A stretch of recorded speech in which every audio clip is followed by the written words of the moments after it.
Olá, eu sou o Rony e esse é o canal Descômodo. Muitas pessoas hoje se perguntam o que é fascismo. E de tanto elas perguntarem, muitas pessoas começaram a responder, só que de forma bem tendenciosa e sempre com o intuito de favorecer as suas narrativas políticas. Basicamente todo mundo já sabe o que é fascismo, né? Mas tem uma dificuldade muito grande das pessoas de tentarem concretizar o que é de fato o fascismo. E na própria internet já encontramos vários vídeos tentando explicar o que é o fascismo. Porém, eles mesmos já falam da dificuldade de concretizar o que é o fascismo. Então, a meu ver, para a gente entender realmente o que significa o fascismo, a gente tem que entender ele na sua totalidade. Então, a gente tem que voltar atrás e procurar entender da onde ele vem, e não simplesmente o que eles fizeram. Bom, mas o que o fascismo, o socialismo, o nazismo têm em comum? Todos eles são irmãos que têm a mesma mãe, o coletivismo. Cada um desses sistemas vai encontrar uma forma para justificar a expansão do poder do Estado. Isso tudo para pôr em prática os seus pensamentos, sempre partindo do coletivismo com uma justificativa. O fascismo se consagrou com Benedetto Mussolini, que nasceu em berço de pais socialistas. O pai dele era tão socialista que deu o nome do próprio filho para homenagear um revolucionário chamado Benedetto Juarez Albatizar. Pela influência do pai dele, Mussolini obviamente se tornou revolucionário também. Extremamente ativo na política socialista, ele entrou para um partido socialista italiano.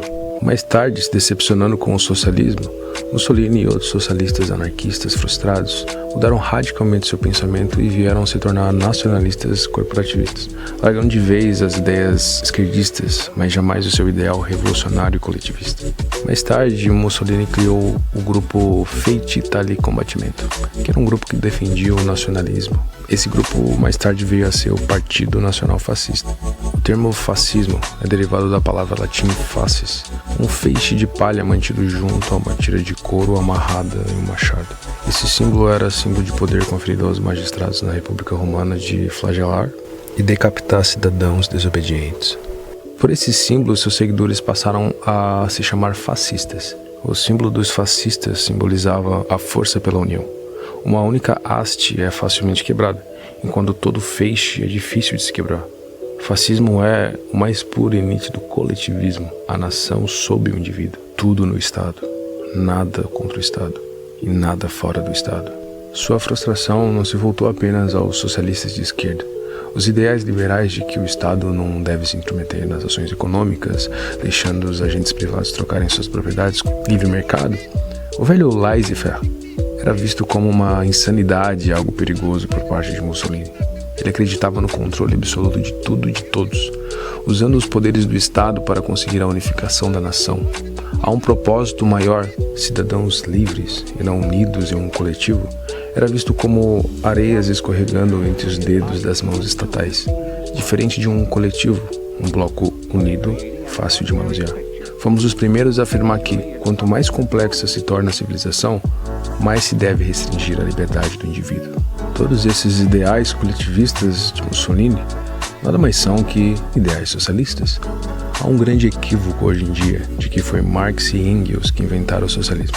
Pelo contrário, antes mesmo de Marx saber escrever, já se tinha pensadores com ideias socialistas.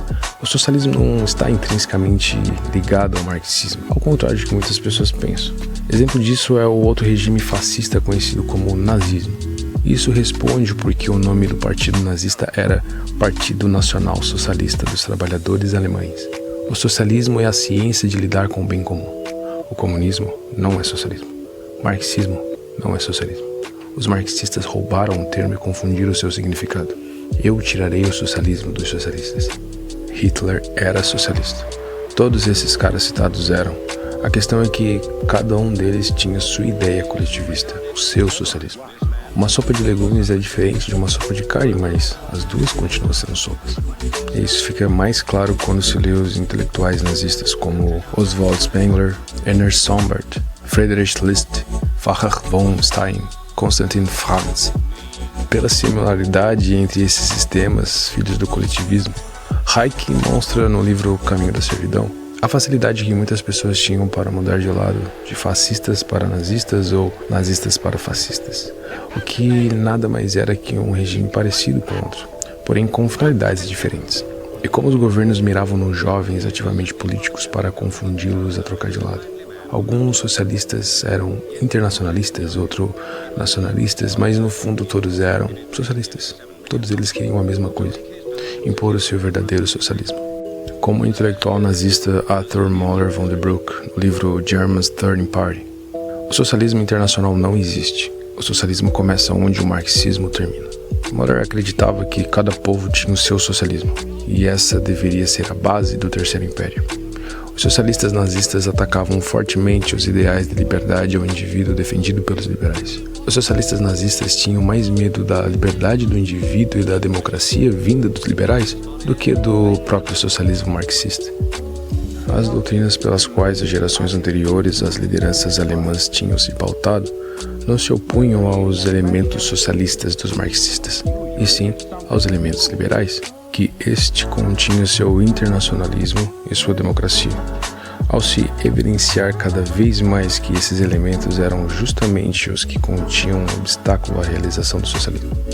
Os socialistas da esquerda aproximam-se cada vez mais dos da direita. Foi a unificação das forças anticapitalistas da esquerda e da direita, a fusão do socialismo radical e do socialismo conservador que destruiu a Alemanha, tudo o que havia de liberal. Os liberais apresentavam uma ameaça maior para os nazistas, justamente pela defesa da liberdade e do individualismo. Pontos em que os nazistas e os fascistas acreditavam ser ameaçador aos seus ideais coletivistas. A liberdade traria a miscigenação, batendo de frente com o socialismo conservador revolucionário do nazismo. Como o alemão Meyer fala, o seu sonho, o liberalismo, é a grande internacional, na qual as diferenças de povos e línguas e raças e cultura serão obliteradas. É verdade que Hitler não era totalmente contra a propriedade privada. Isso é só usado por muitos marxistas para defender que nazismo e socialismo são antagônicos, como se só o fato deles serem coletivistas e socialistas já não mostrasse a similaridade entre eles. Muitos dizem que por isso Hitler apoiava o capitalismo. Eu já ouvi isso. Com meias verdades você vai aonde você quer. Você conta a história que você quiser. E quem não conhece, acredita. Mas será mesmo que era isso que acontecia na prática? Não. No nazismo, a propriedade só era sua porque ela tinha o intuito de servir à nação, ao coletivo. Uma ideia bem diferente de agentes privados trocando suas propriedades, que é a premissa capitalista.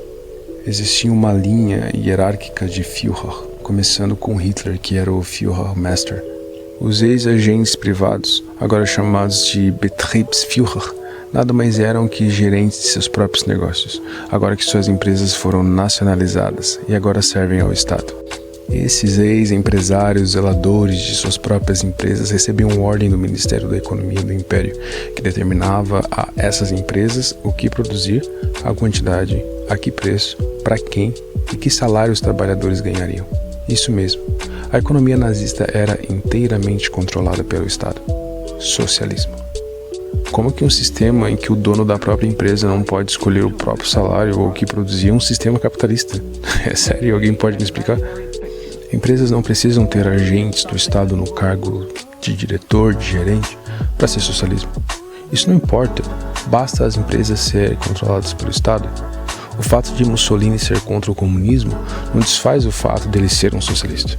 Um país capitalista brigar com outro também não o torna comunista. Os nazistas querendo acabar com os comunistas não desfaz o fato deles serem socialistas. Eles apenas eram socialistas, conservadores, revolucionários. Cada um deles quer implementar o seu socialismo, porque todos eles nascem da mesma mãe, o coletivismo, e nada de bom vai sair dali. Eu quero deixar claro que nem todo coletivismo é necessariamente socialista. Uma sociedade é coletivista e nem por isso é socialista. A diferença é que essa socialização é feita de maneira voluntária, diferente do socialismo, que é resultado de quando um grupo de pessoas impõe seus ideais coletivistas de maneira forçada, obrigando as pessoas a socializar sua propriedade. E se essas governanças usam esses indivíduos, agora coletivo, para alcançar os seus objetivos, o povo está sendo usado como um meio para chegar nos fins do Estado. Logo, nada mais são que sua propriedade. Pessoas que não podem escolher o que trabalhar, o que produzir. Eu tenho um nome para isso. Outra coisa que muitos usam para jogar o nazismo na conta da direita é o fato deles serem conservadores. O pensamento conservador alemão, na sua superficialidade, tem semelhanças aparentes com a do conservadorismo à direita, como Mahler fala, a qual Hitler assumidamente era fã. O reacionário vê o mundo como ele conheceu, o conservador vê como ele foi e sempre será. Ele distingue o transitório do eterno. Ele, o conservador, não tem ambição de ver o mundo como um museu. Ele o prefere como oficina, onde ele pode criar coisas que servirão como novas pazes. Seu pensamento difere do revolucionário, em que não confia em coisas que nasceram rapidamente do caos dos tumultos. As coisas possuem valor para ele apenas quando ela possui certa estabilidade. Valores estáveis surgem da tradição, onde ele pode criar coisas que servirão como novas pazes. Mahler fala que o conservadorismo revolucionário é um conservadorismo que funde ideias conservadoras e revolucionárias para o benefício da nação. O pensamento conservador revolucionário é o único que, em épocas de reviravoltas, garante a continuidade da história e a preserva tanto contra a reação como contra o caos. Os conservadores alemães, apesar de odiarem o materialismo hegeliano, eram totalmente materialistas. O próprio Hitler confessou em uma conversa privada com Hermann Röchling, antes da fama, que, abre aspas, havia aprendido muito com o marxismo, fecha aspas, e se orgulhava de estar se aprofundando na lógica marxista. Na sua famosa biografia, Hitler fala que sua doutrina era diferente da do marxismo porque, segundo ele percebia a importância das raças, porém deixava explícito que poderia ser facilmente como mera derivada. Hitler tinha um lado de proletariado que muitos nazistas como Mahler não gostavam, até mesmo do seu exagero ao combater os judeus, mesmo Mahler conhecendo os problemas. Não só Hitler, mas os socialistas nazistas tinham um pensamento conservador totalmente materialista. Mahler fala: a consciência da nacionalidade significa a consciência dos valores vivos de uma nação. Não só os alemães que falam alemão, ou nasceram na Alemanha, ou possuem direitos de cidadania. O conservadorismo busca preservar os valores de uma nação, tanto pela conservação dos valores tradicionais, na medida em que estes ainda possuem poder de crescimento, e assimilando novos valores que ampliam a vitalidade de uma nação. Valores históricos materialistas que é contra do conservadorismo pregado pelos conservadores da direita, que era justificado pelo justnaturalismo e não pela história. Direito natural, vida, propriedade e liberdade, preservação dos pilares da sociedade ocidental, moral cristã, direito romano e filosofia grega. Esse conservadorismo, diferente do alemão, não deposita suas bases em algo mutável e materialista. O conservadorismo acredita em valores atemporais, inerentes à nossa existência, valores que não vêm de nós mesmos. Fascistas como Gentili, que foi uma grande fonte para Mussolini, botava o indivíduo como algo insignificante fora do Estado, indo contra o individualismo pregado pelos conservadores, a qual Gentili delegava ao Estado o poder de entrar e governar na família, deixando o Estado, por exemplo, assumir a responsabilidade dos pais de educar os seus filhos, porque antes de nascer para os fascistas, os filhos pertenciam ao Estado e não aos pais, acabando totalmente com a estrutura familiar, tanto defendida pelos conservadores à direita. Seria muita desonestidade da minha parte falar para um desavisado que o nazismo é um socialista marxista, só porque tem o nome socialista. Nazismo é socialismo, mas não é marxista, é outro coletivismo. Seria desonesto, como muitos historiadores vêm fazendo, ao atribuir o nazismo como de direita só pelo simples fato dele ser conservador, sem mesmo definir antes o que é conservadorismo e que tipo de conservadorismo estamos falando, dando a impressão que estamos falando do conservador defendido pelos justnaturalistas, como conhecemos aqui. E quando vemos sua definição, é um conservadorismo revolucionário, materialista e antagônicos ao que conhecemos. Pegue conservadores nazistas como Hitler, de Brooke, e compare com pensadores conservadores da direita. Se tu me dizer que eles estão falando a mesma coisa, você está sendo um mentiroso sem vergonha. No livro Caminho da Servidão, Hayek demonstra como esses regimes são extremamente parecidos. Muitas pessoas não sabiam se eram socialistas marxistas, nazistas, fascistas, pela semelhança entre esses regimes, e era muito comum trocar de lado, como aconteceu com o próprio Mussolini. Enquanto os progressistas na Inglaterra e em outros países ainda se iludiam julgando que o comunismo e o fascismo eram polos opostos, o número cada vez maior de pessoas começava a indagar se essas novas tiranias não seriam o resultado das mesmas tendências. Os próprios comunistas devem ter ficado um tanto abalados com o depoimento como o de Max Weizmann, velho amigo de Lenin, compelido a admitir que, ao invés de melhor, o stalinismo é pior que o fascismo, mais cruel, bárbaro, injusto, imoral, antidemocrática e sem a atenuante de qualquer esperança ou escrúpulo, de sorte que seria mais correto defini-lo como superfascista. É muito conveniente falar que o fascismo é de direita simplesmente por se opor à esquerda. Eu não quero falar sobre as limitações sobre o termo esquerda e direita, mas isso é para outro vídeo. Muitos grupos estão dizendo que ser fascista é perseguir as minorias. Porém, perseguir os gays não é necessariamente uma característica do fascismo. Isso vem sendo usado de maneira extremamente tendenciosa. O fascismo está ligado ao coletivismo, como eu demonstrei. Não importa que ele veio. Mussolini, Hitler, eles tinham pensamentos diferentes em muitos pontos, e mesmo assim ambos são fascistas. Se perseguir gays é uma atitude fascista, por que Che Guevara não é considerado um, já que executou vários homossexuais, os quais ele assumidamente detestava? Até mesmo Fidel, que Che Guevara apoiava, fez vários campos de concentração com trabalho forçado em condições subhumanas, simplesmente para torturar gays e afeminados com intuitos de fazê-lo renunciar às suas perversões, as quais eles viam que eram frutos do capitalismo e da liberdade econômica moralmente corrosiva. Se perseguir as minorias e ser racista é uma característica fascista, por que o Che não foi considerado um ao dizer que negro é indolente, pobre porque não sabe economizar o seu dinheiro e gasta com bobagens, ao contrário do branco europeu?